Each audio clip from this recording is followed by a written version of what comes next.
사회적 혼란과 대립이 이어지는 현실에서 한국교회는 어떻게 기도하고 행동해야 할지 고민이 깊습니다.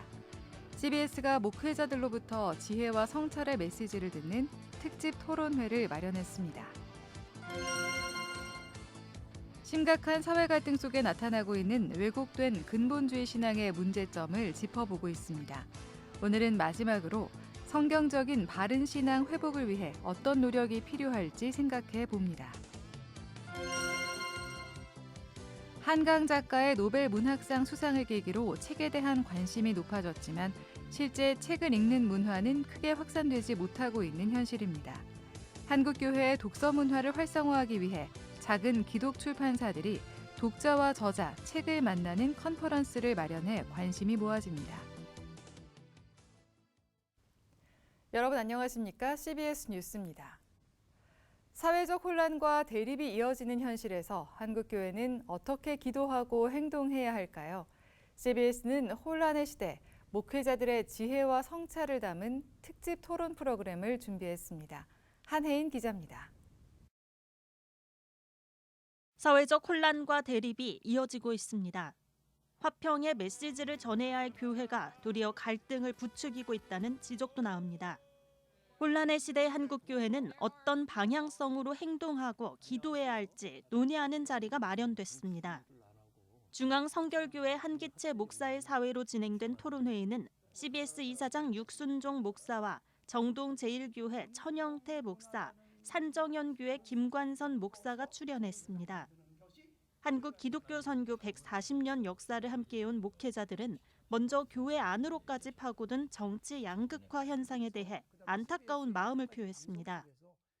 이쪽에 서면 절대로 저쪽을 지지하지 않고 또 그 반대쪽에 있으면 상대를 틀렸다고 보려고 하는 경향들. 그래서 프레임에 갇혀버린 신앙, 프레임에 갇혀버린 교회도 있다는 것이 너무나도 안타깝죠. 이 기독교가 그 통합의 기능을 잘 하고 있지 못하다라고 하는 면이 대단히 안타깝고요. 이 하나됨의 은사를 대단히 강조하는데 그렇게 하지 못하고 있는 이 성경적이지 못한 지금의 우리 그리스도인들의 모습들을 좀 보게 되고요. 자칫 비기독교인들에게는 기독교 자체가 극우 집단을 대표하는 양상으로 비춰질 수도 있다는 우려의 목소리도 확산하고 있습니다. 목회자들은 극단주의를 경계해야 한다고 당부했습니다. 극단주의는 성숙을 방해하고 성장을 방해하는 겁니다. 한국 사회 굉장히 리스크가 우리가 지금 존재하고 있는 거라고 저는 보고 있거든요. 목적이 수단을 정당화하는 식으로 가다 보니까 사람들이 많이 그걸 답습해서 그렇게 의견을 표현하는 데서 과격하게 표현을 하는 경향들이 생기는 것 같습니다. 그리고 사실 우리 기독교는 복음이죠. 이념이 아니고. 정치적 보수, 진보의 이념을 기독교 신앙이 지켜온 가치와 동일하게 연결시켜서는 안 된다는 겁니다. 대화를 통해 서로의 다름을 인정하고 이해하는 노력이 필요하다는 당부도 잊지 않았습니다. 교회조차도 보수냐 진보냐 이걸 가르는 것은 굉장히 위험하다. 별도로 좀 볼 필요가 있고 정말 좋은 아이디어를 가지고 우리가 서로 엮어서 좋은 세상 만드는 것이 교회가 해야 될 일들이지 않겠습니까? 혼란의 시대 목회자들의 지혜와 성찰을 담은 CBS 특집 토론 프로그램 한국교회 지금 어떤 기도가 필요한가는 오는 17일 오전 7시 20분에 방송됩니다. 목회자들의 생각을 통해 이 시대 교회와 성도의 역할을 함께 성찰해보는 시간이 될 예정입니다. CBS 뉴스 한혜인입니다.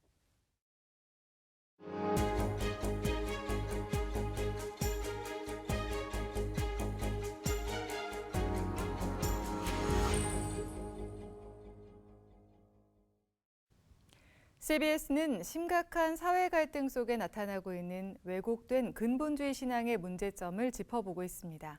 오늘은 마지막으로 성경적인 바른 신앙 회복을 위해 어떤 노력이 필요할지 생각해 봅니다. 오요셉 기자입니다. 왜곡된 근본주의 신앙의 가장 큰 문제점은 스스로 건강한 보수 신앙을 갖고 있다고 잘못 생각한다는 점입니다. 그렇기 때문에 과격한 주장과 배타적 태도, 폭력적 행동에 대해서도 신앙의 이름으로 정당화하며 종교적 열정으로 포장합니다. 신학자들과 목회자들은 현재 극우 개신교계가 보여주는 모습은 특정 정치 이념에 대한 동화이지 결코 성경적이지 않다고 지적합니다. 성경적인 신앙을 갖는다는 것은 오늘의 한국 이 소위 말하는 극우적인 기독교의 모습은 절대 아니거든요. 정치적 보수가 갖고 있는 가치가 있고 정치적 진보가 갖고 있는 가치가 있고 또 각자가 잘한 부분과 못한 부분이 있어요. 그러면 기독교는 교회는 거기에 대해서 이것을 성경의 정신으로 평가해주고 그리고 분석해주고 대안을 제시해줘야 되는데 이것이 어느 하나의 정파와 동체화되면 그러면 이제 더 이상 기독교가 아닌 거죠. 정치 집단화되는 것이죠. 신학자와 목회자들은 왜곡된 권위주의와 반공 정서를 이용해 기독교를 정치 도구화하려는 시도에 대항하기 위해선 무엇보다 하나님 나라 관점에 입각한 올바른 성경관이 제대로 서야 한다고 강조합니다. 특정 성경 구절을 자의대로 해석해 정치 선동 메시지로 사용하는 것을 성도 개개인이 분별할 수 있어야 한다는 겁니다. 외부에 의존하는 신앙이 아니라 스스로 말씀을 묵상하고 스스로 하나님 앞에 서는 그런 성숙한 성도들이 계속 세워지지 않는 한 그런 도전들은 계속 있을 겁니다. 하나님 나라라고 하는 그런 아주 큰 입체적인 구조가 보여지는데 근본주의적 성향을 갖는 그런 분들은 이 성경 전체가 아니라 어느 한 구절 하나를 가지고 이거 자신의 신학을 세워요. 또 이분법적인 흑백 논리를 벗어나 대안을 제시하는 공동체가 되기 위해선 일반 계시의 가치를 인식하고 반지성적 태도를 극복해야 한다고 강조합니다. 즉, 교회 공동체가 사회적 책임과 공동선에 대한 인식을 회복해 초기 한국 기독교가 그랬듯 사회를 선도하는 예언자적 역할을 수행해야 한다는 겁니다. 명시적인 기독교적인 영역 말고 일반 사회, 인류 역사의 전체 영역에서 하나님이 역사하시는 게 있다. 이게 일반 계시거든요. 그러니까 일반 계시의 가치를 인정하지 않는 데서 그런 건강하지 못한 보수 신앙이 나오는 거죠. 일반 계시의 가치에 속하는 법치 민주주의 상생의 시장 경제에 대해서 기독교권 안에서 이런 거에 대해서 깊이 연구해서 방향을 제시해야 된다. 이렇게 봅니다. 한편 극우의 목소리가 한국 교회를 과잉 대표하지 못하도록 공동의 노력이 필요하다는 지적도 나옵니다. 정통 교단과 교회 지도자들이 침묵과 방관으로 일관할 것이 아니라 바른 신앙 회복을 위해 적극적으로 나서야 한다는 요구가 나오고 있습니다. 교회 안에 흐르는 영성은 당연히 사랑과 용서와 자비와 관용과 포용과 그렇죠? 그리고 연합과 일체. 그렇죠? 그리고 거기서 나온 진리와 정의거든요. 이게 교회의 영성이에요. 하지만 그것이 특정한 정치 이념이나 어떤 문화적 어떤 그 전쟁을 선포하면서 어떤 교인들이나 교회를 그쪽 방향으로 내몰고 가는 부분들은 사실은 기독교 영성 자체를 안으로부터 말라버리게 만들어요. 그래서 그런 흐름들이 한 차례 쓰나미처럼 휩쓸고 갔을 때는 교회 남는 것은 앙상한 뼈다귀보다 낮게 남지 않는다. 지도자들은 극우적인 행태를 한국 기독교 정통 신앙에서 분리하는 역할을 해야 됩니다. 한국 교회가 극우적인 근본주의적인 기독교에서 우리가 기독교의 올바른 모습은 그게 아니다. 이거를 구분하고 기독교의 올바른 건강한 모습 이런 목소리가 더 많아져야 한다. 그렇게 생각합니다. 네. 복음의 본질이 훼손돼 선교의 문이 가로막힐까 우려되는 시대. 바른 신앙 회복을 위한 개인과 교회, 공교회 차원의 다각적인 노력이 필요합니다. CBS 뉴스 오요셉입니다.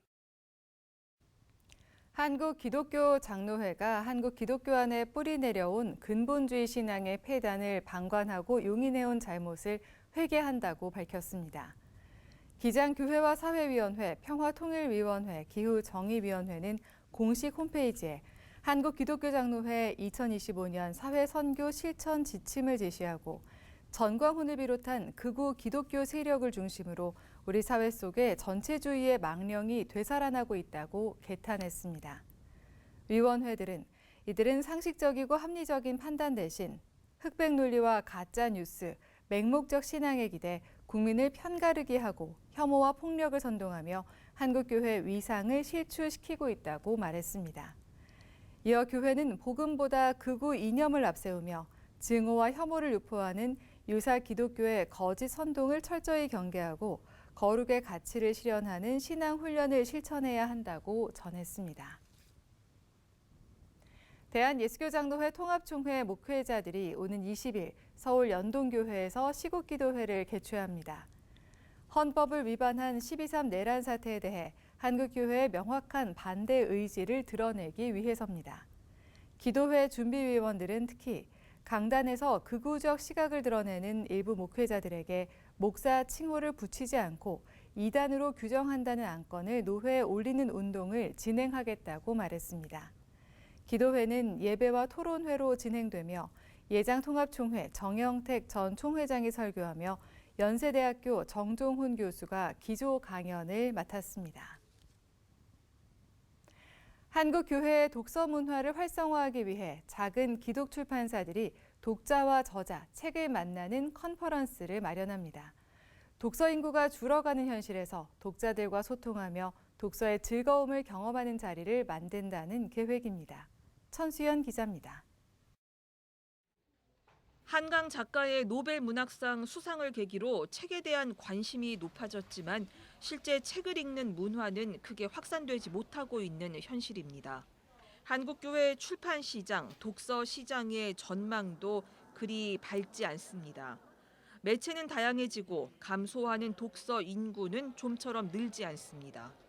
여기에 이렇다 할 기독교적 독서 문화도 갖추지 못한 게 사실입니다.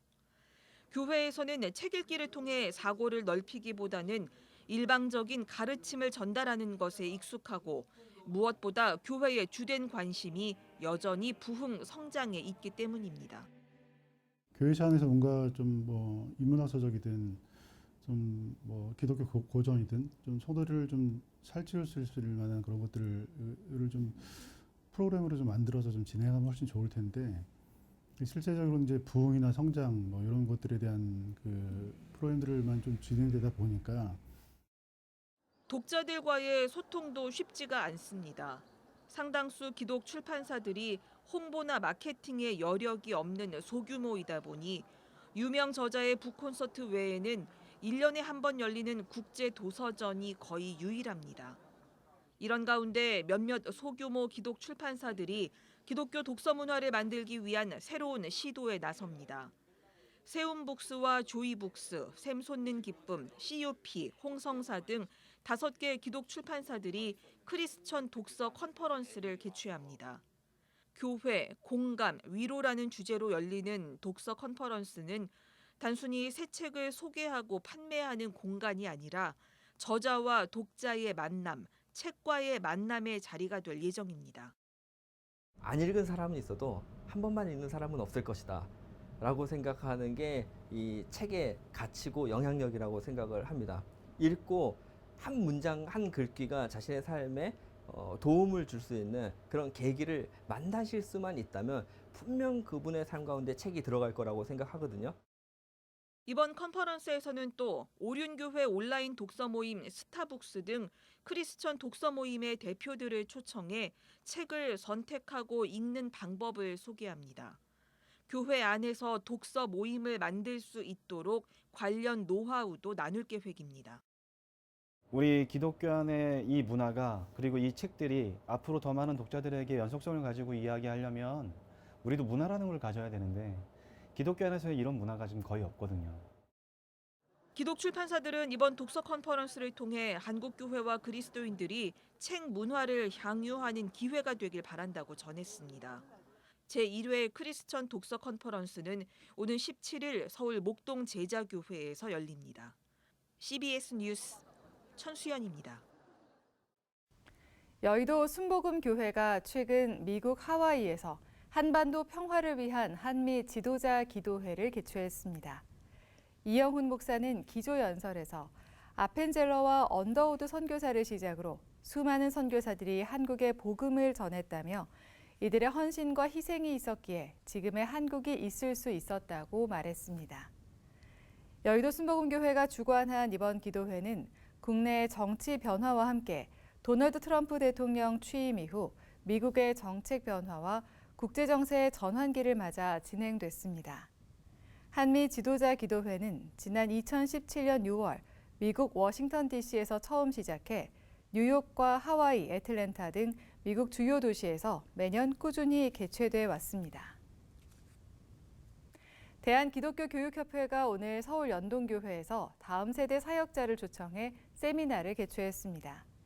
AI를 주제로 강연한 스파크 AI 연구소 소장 마상욱 목사는 인공지능 기술은 100년에 한 번 나올 만한 혁신적인 기술이라면서도 AI 시대 속에서도 인간만이 할 수 있는 본질적인 역할을 고민해야 한다고 말했습니다. 마 목사는 참석자들과 함께 챗 GPT를 활용해 교회 사역에 필요한 그림 제작, 정보 검색, 기사 작성 등을 실습하며 AI 기술의 활용 가능성을 보여주기도 했습니다. 대한기독교교육협회 사무총장 유윤종 목사는 다음 세대 사역자를 세우는 일에 매진하겠다며 특히 인공지능 시대 다음 세대와의 소통 방법을 더욱 고민하겠다고 말했습니다. 서울 종로구 사직로 종교교회가 어제 광화문 직장인을 위한 모교 정오예배 45주년 기념 예배를 드렸습니다. 종교교회 전창희 목사는 지난 45년 동안 직장인을 섬겨주신 모교 정오예배위원회 관계자들에게 감사드린다며 직장인을 위한 모교 예배가 한국교회 신앙유산의 하나가 됐다고 말했습니다. 종교교회는 매주 목요일 정오에 광화문 지역 직장인을 대상으로 예배를 드리고 점심 식사를 제공해오고 있습니다. 종교교회 직장인 예배에는 매주 평균 60여 명의 직장인들이 참여하고 있으며 직장인 성도의 정체성을 심어주는 데 힘쓰고 있습니다.